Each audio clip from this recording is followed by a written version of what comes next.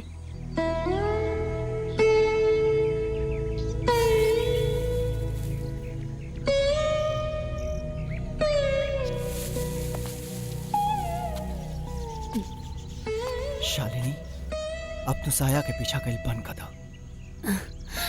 साया तो हम है जे अपन आकृति के पीछा कबो ना छोड़ेला। हमरा जिंदगी के अब कोनो भरोसा नहीं है। तोहरा सामने एगो बहुत ही सुनहरा भविष्य बा।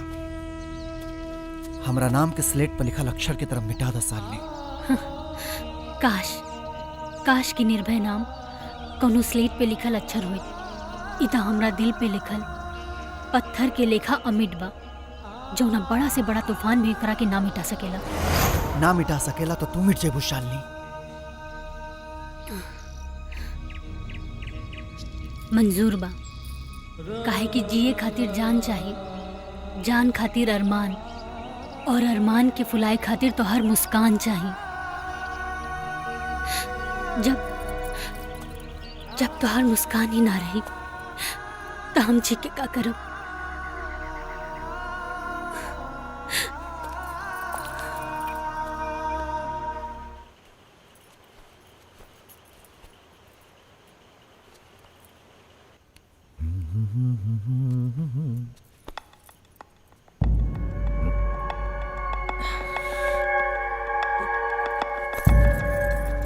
इका प्यार के हार, जेकरा सामने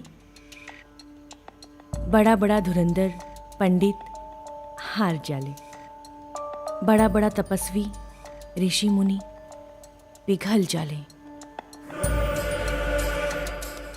पिघलावे खातिर आंच में गर्मी चाहिए, अदा की गर्मी। तका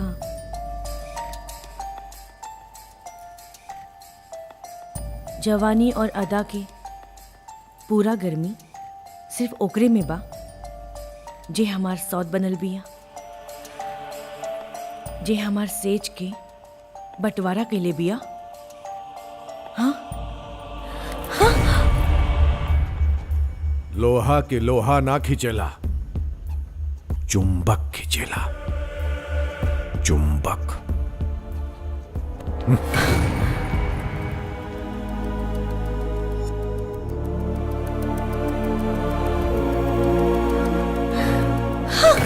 लोहा के लोहा ना खींचेला, चुंबक खींचेला, चुंबक। लोहा के लोहा ना खींचेला, चुंबक खींचेला, चुंबक।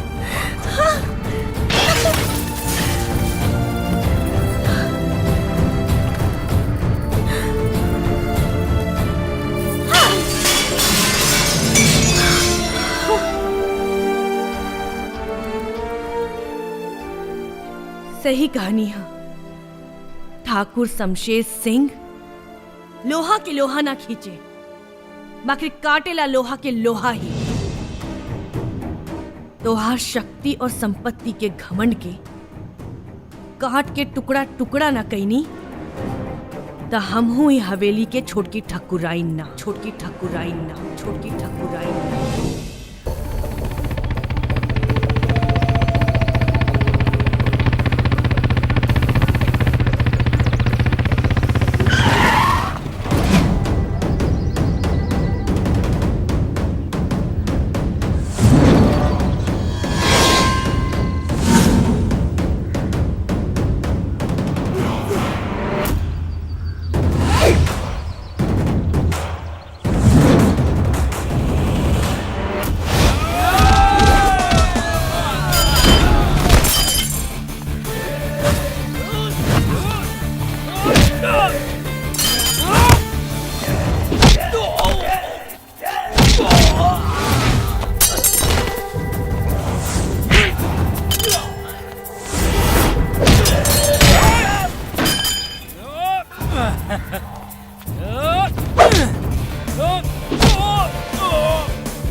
भइल? हमार बेटवा के जान बचा ली रहुआ। हमार लड़का के मार नहीं है ये लोग। अपन सुहा के हमार बेटवा के मारे से रोक ली छोटकी ठकुराइन। हमार बेटवा के जान बचा ली छोटकी ठकुराइन।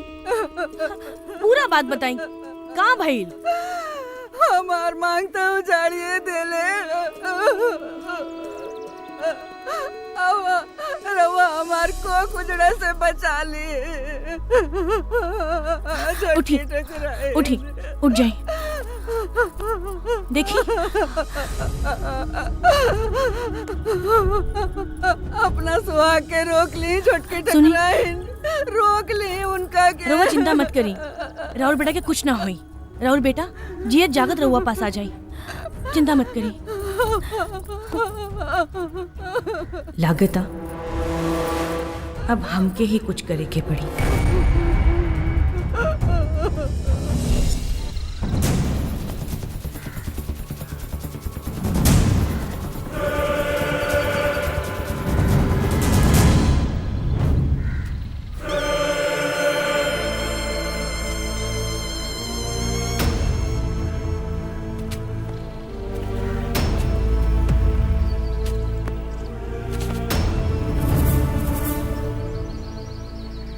भय नहीं रे हमार, निर्भय नाम है हमार।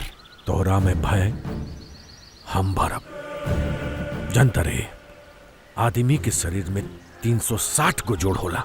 वो कुल तूर के 360 डिग्री में फेंक देना तो आदमी बन जाइबे, बुझले?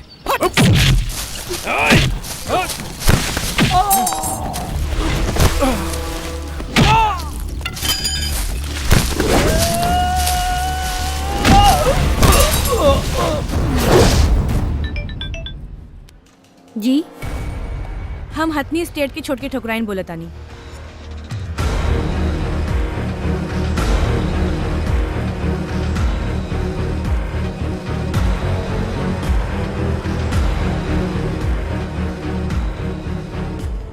छुटकी ठकुराइन, आप परेशान ना हो, मैं कोई अनर्थ नहीं होने दूंगी, ये मेरा प्रॉमिस है। बहुत बहुत धन्यवाद।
शमशेर सिंह, आज तोरा खून से अपना बाबूजी के तर्पण करब और बाबूजी की चिता पर खाइल संकल्प के पूरा करब।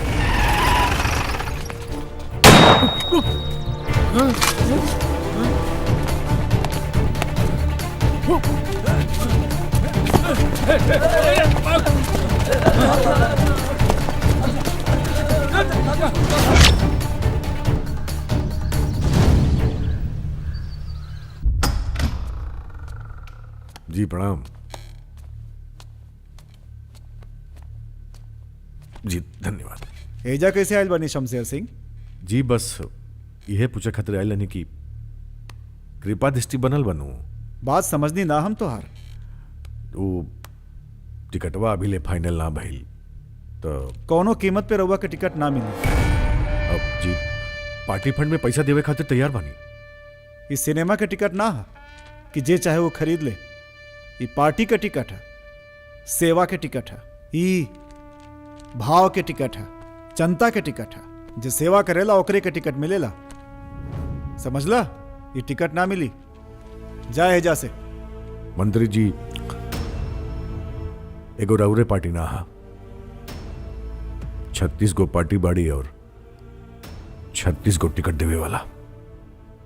36 गो टिकट लेके दिखाई। प्रणाम।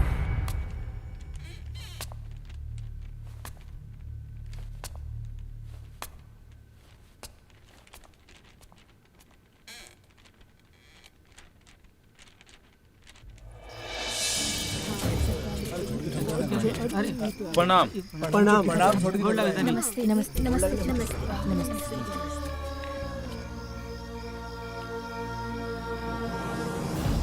बताई हमके यही जगह है बुलौनी है। जी बातें कुछ ऐसा रहे जे रउआ के बुलावे के पड़ल।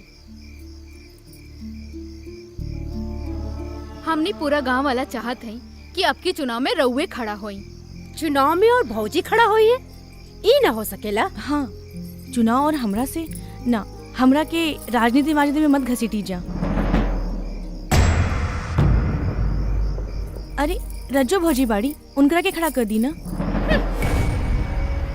हमरा तरफ से पूरा मदद रही, रुपया पैसा हर तरह से मदद रही। एकर मतलब रउआ भी नहीं के चाहता नहीं कि हमनी के कबहू दुख तकलीफ अत्याचार से मुक्ति मिले। पहले ही दिन से बुदना के कोड़ा के मार से रउआ बचाऊ नहीं। करबू काका के भी उ सब दिखावा रहा।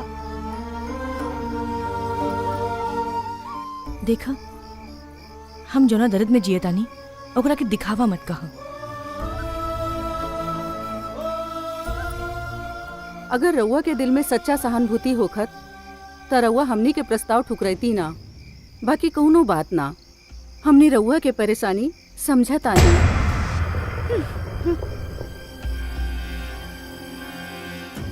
जल में रह के मगर से बैर, सबके बस के बात ना है। बस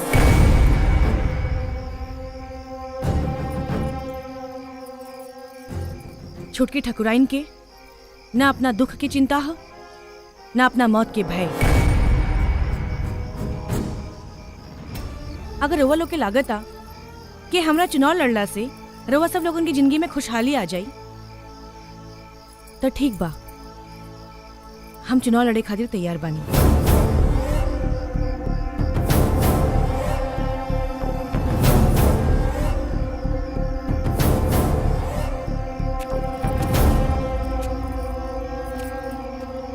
नॉमिनेशन कब है? रुका छोटके ठकुराइन।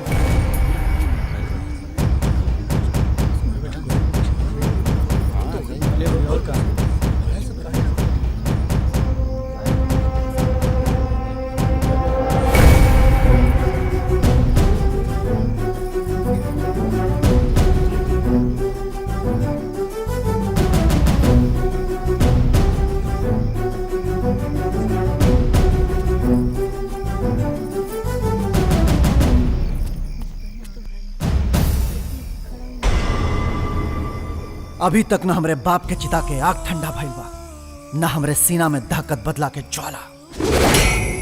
ये लोग लाचार बाटे, मजबूर बाटे, पर निर्भय सिंह ना। अरे हम कैसे भूल जाएं कि हमरे माई के विधवा और हमरा के अनाथ बनाए वाला के वौर ना तो हर पति शमशेर सिंह बाटे। हमरा दुआरी से तो के मदद का भीख भी ना मिली। छोटकी ठकुराइन निर्भय बेटा, छोटकी ठकुराइन हमनी के मदद करे आइल बानी। इनकरा के हमनी बोलौनी है। छोटकी ठकुराइन शमशेर सिंह के खिलाफ इलेक्शन लड़े खातिर तैयार हो गइल बानी। तो ठीक बाटे, तो लोग करा जाए इनका मदद, पर यूथ हमरा साथे बाटे। और जब तक हम शमशेर सिंह के साम्राज्य के तहस नहस ना कर देब, तब तक हम चैन से ना बैठा। जय राम जी की।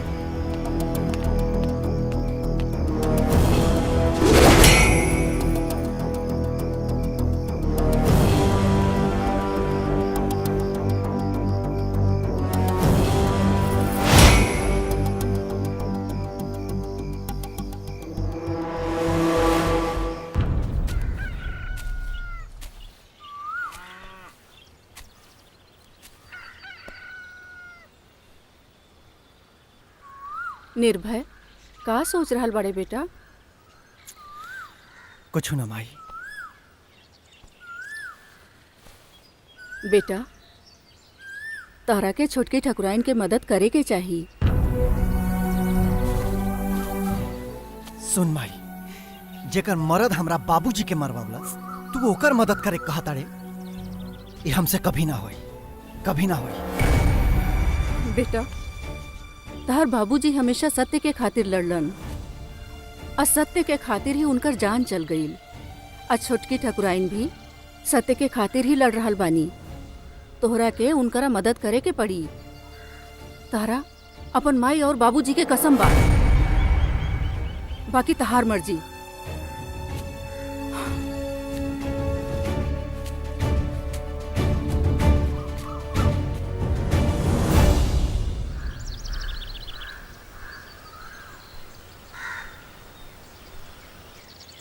ऐसन प्रभावी कैंडिडेट के चुनाव भइल बा, एकरा खातिर माननीय मुख्यमंत्री जी के खुद हस्तक्षेप करे के पड़ल है। शांत रही जा, शांत रही जा। आज के मीटिंग यही उद्देश्य से बुलावल गईल बा। ई मीटिंग में मुख्यमंत्री के आदेश पर पार्टी के अध्यक्ष होके के नाते हम पार्टी के तरफ से कैंडिडेट के घोषणा करब, जौन के रउआ सबके सुन के आश्चर्य हुई।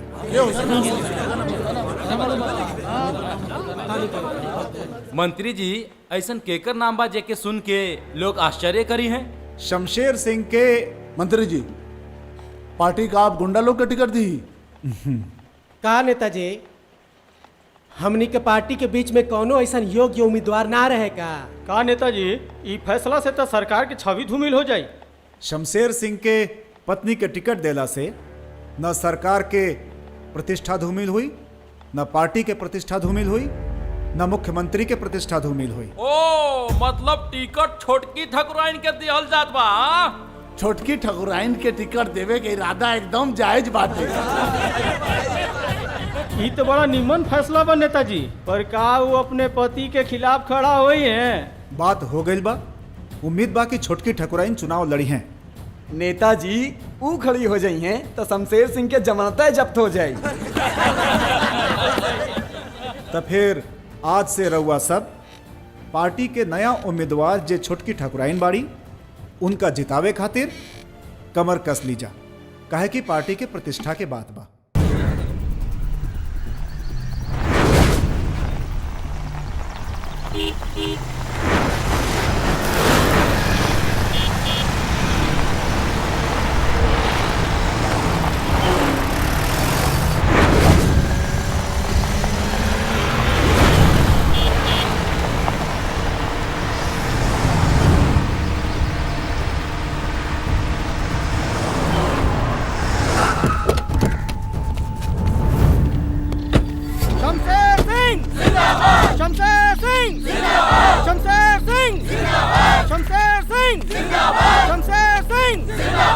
मशाल छाप, मशाल छाप, मशाल छाप, मशाल छाप, मशाल छाप। जीतेंगे भाई, जीतेंगे, जीतेंगे भाई, जीतेंगे, जीतेंगे भाई, जीतेंगे,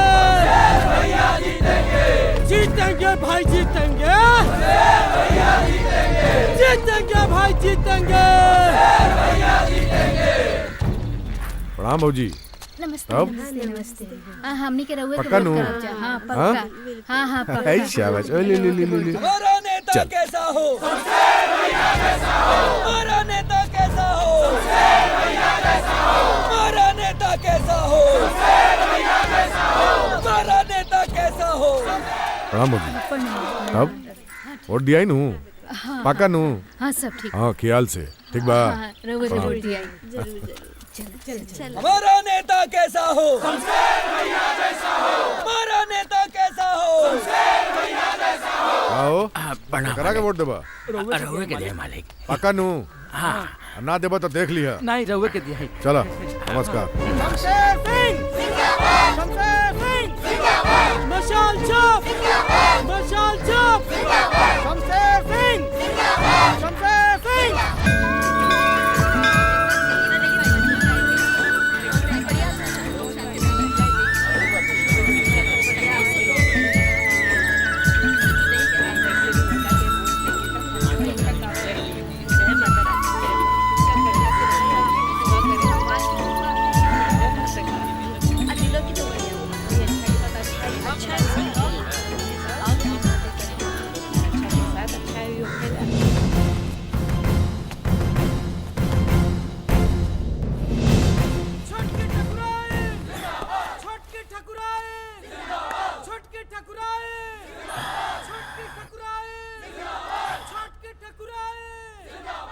अरे खिड़की दरवाजा बंद कर, जल्दी जल्दी बंद कर खिड़की दरवाजा।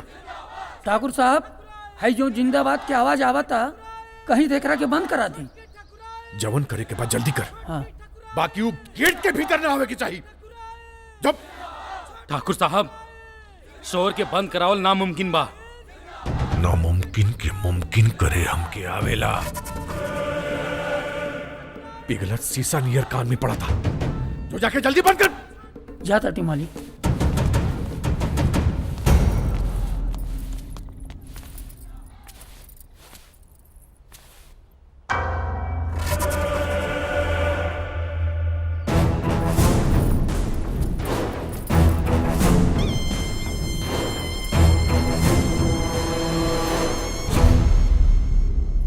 आज के दिन भी डांट।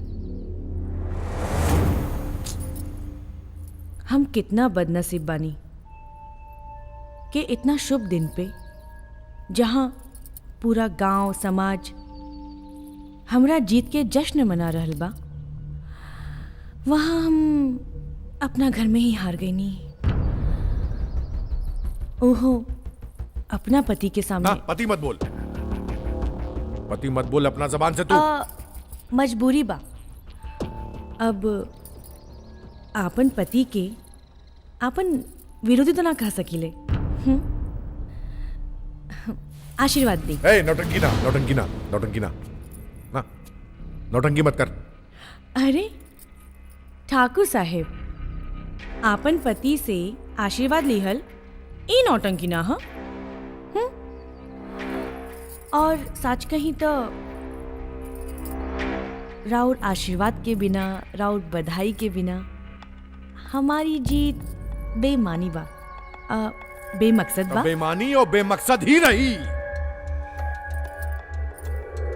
काहे से कि शमशेर सिंह तो के आशीर्वाद ना, श्राप दिए, बद्दुआ दिए। कोई ना, आपके श्राप, आपके बद्दुआ के भी हम आशीर्वाद समझ ले और आपन आंचल में समेट ले। नेता के जवान लगा ना, बिल्कुल ना, नेता के जवान ना हो। ये तो एगो नारी के भावना है, जे आपन पति के हार के दर्द के समझ सकेली। सच, ये हार के चोट के जो दर्द होला ना, बहुत दर्द होला। कोई ना, रउआ हमरा जीत के जश्न में शामिल हो जाई, सारा दर्द मिट जाई। जौन पत्नी अपना पति के विरोध करे ओके पत्नी ना, कलंकिनी कहल जाला। कलंकिनी। जौन दर्द तू एजा देले बड़े ना, ओके मिटे ना दे, पाल के रखब, जिंदगी भर पाल के रखब, ताकि भविष्य में तो के सूद सहित उपहार दे सके।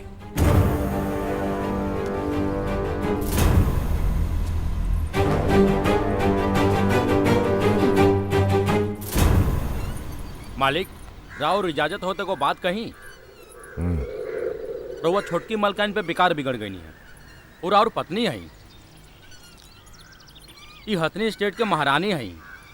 उनके जीत पे तो रउआ के बधाई देवे के चाहिए। दुश्मन के बधाई देवे कहा था रे, हैं? दुश्मन ऊ नहीं खी, दुश्मन केहू और बा, जे रउआ के खिलाफ उनकरा के इस्तेमाल कैले बा।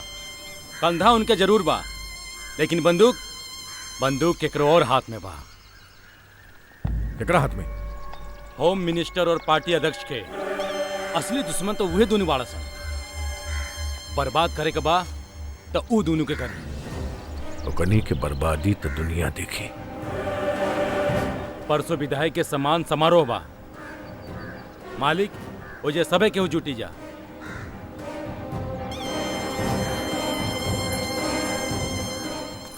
सम्मान समारोह।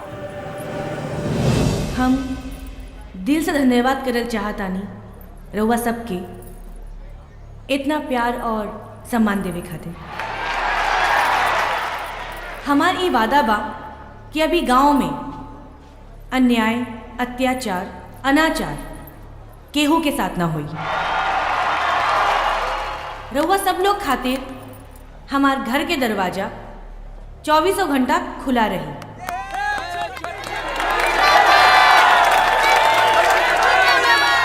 हमरा अफसोस बा कि जवन गाँव वाला के जमीन हमरा पति के पास गिरवी बा वो हम ना दिला सकीले, बाकी ओकरे बदले हथनी स्टेट के पूरा जमीन हमें गांव वालन के नाम करतानी, जेकर कार्रवाई बहुत जल्द शुरू हुई। आपन आशीर्वाद ऐसे ही छोटकी ठाकुराइन के साथ बना के रखिए। बहुत बहुत धन्यवाद।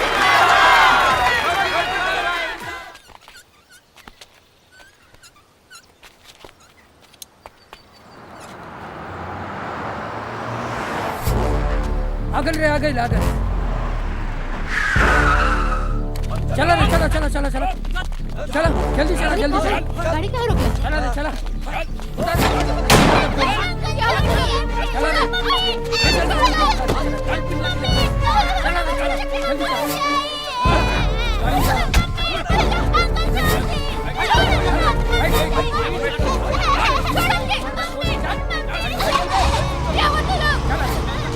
बैठा बैठा बैठा जल्दी करा बैठा गाड़ी चला रे गाड़ी बढ़ा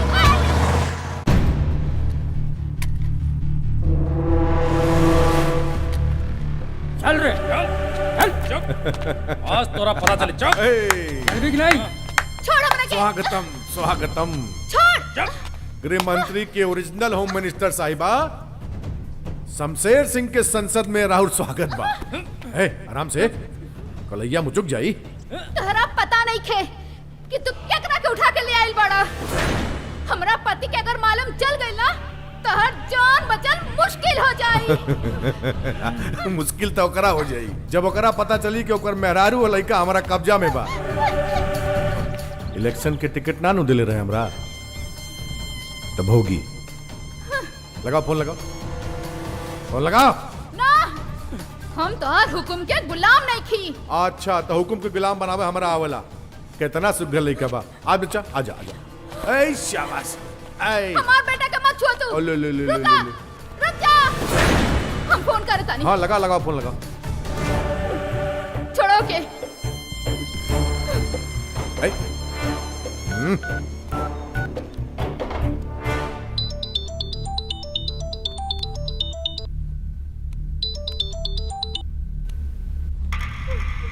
अरे है ना कावेरी कावेरी तू ठीक तो बाड़ू ना कावेरी। अब अगले तो ठीके बाड़ी अगला पल के पता नहीं के। शमशेर सिंह तोहार दुश्मनी हमरा से बा। खबरदार जे बाल बच्चा के हमरा कुछ भइल त छोड़ब ना हम तोहरा के।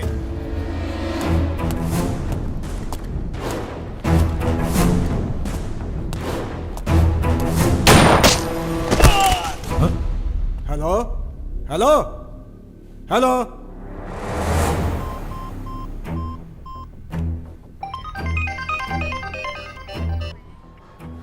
जय हिंद सर। जय हिंद। एसपी साहबा मेरी पत्नी और बच्चे का अपहरण हो गया है। शमशेर सिंह ने अपहरण कर लिया है उनका। उनकी जान को खतरा है। सर आप बिल्कुल भी चिंता ना करें, वो आपके परिवार को बाहिफाजत वापस करेगा। भले ही इसमें मेरी जान क्यों ना चली जाए, पर आपके परिवार को एक भी खरोच नहीं आने दूंगी सर।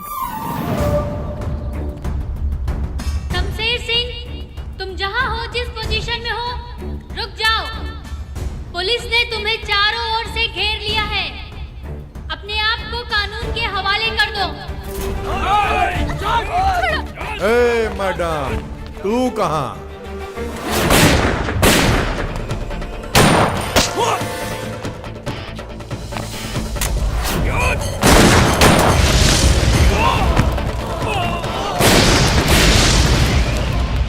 एसएसपी साहिबा वापस लौट जा, ना तो हमरा अंगुरिया के एक इशारा से कर खोपड़िया का मलिद्दा फट जाई।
भैया से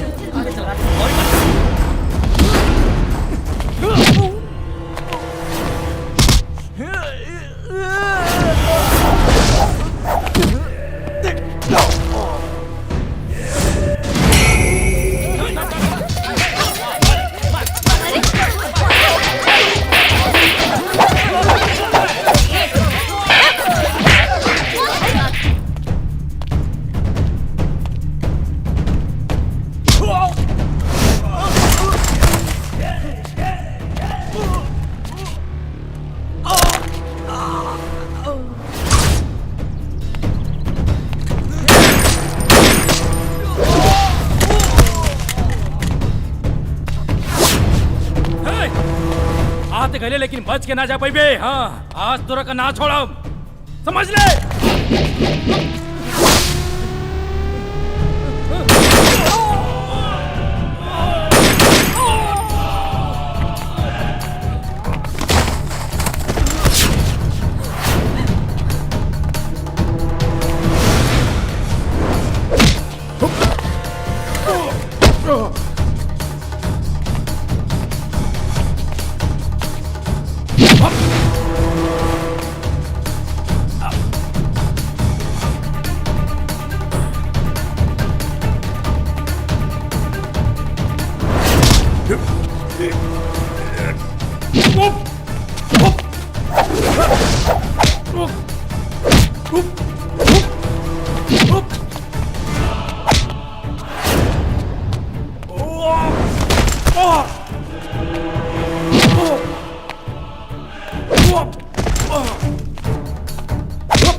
रे शमशेर, हाँ?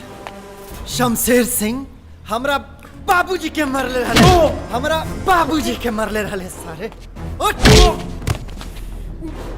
उठ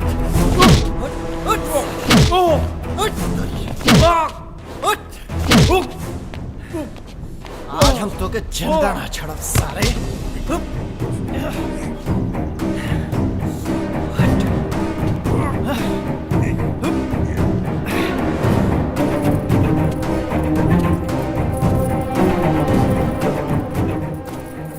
शमशेर सिंह, तू हमरा बाबूजी के मरवले रहले ना, आज तोरा जिंदगी के खेला खत्म।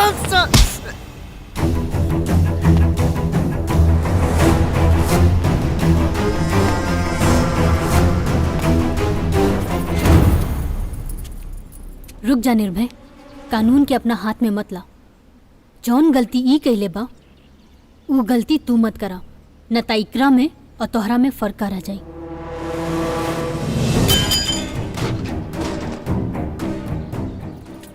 उठ उठ शमशेर सिंह, बुराई बरगद का वृक्ष नहीं होती है, ये पानी में पनपने वाला वो बेहया का पौधा होती है जिसे एक छोटा बच्चा भी आसानी से तोड़ सकता है। मैं चाहती तो तुझे बहुत पहले अरेस्ट कर लेती, समझा? छुटकी ठाकुराइन से मिले के बाद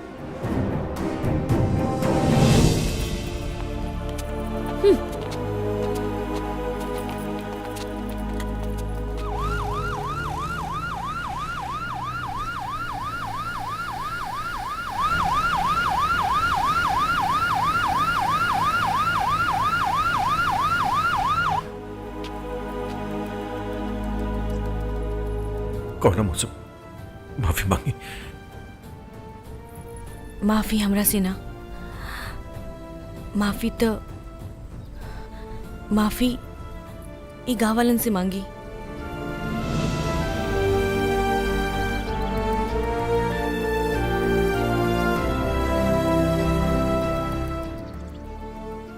रउआ ई लोग के गुनेगार बानी, राजमाता के गुनेगार बानी, आपन पुरखा पुरनिया के गुनेगार बानी।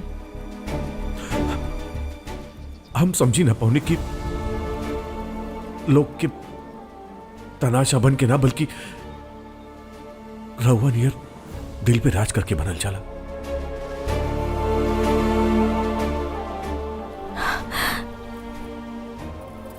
देरी से ही सही रउआ के समझ में तो आयल। पश्चाताप से ही आदमी शुद्ध होकेला। चला।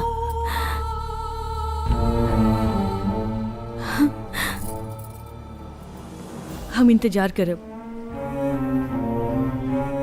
एगो नया जीवन की शुरुआत करे खातिर हम इंतजार करब। छुटकी ठकुराइन,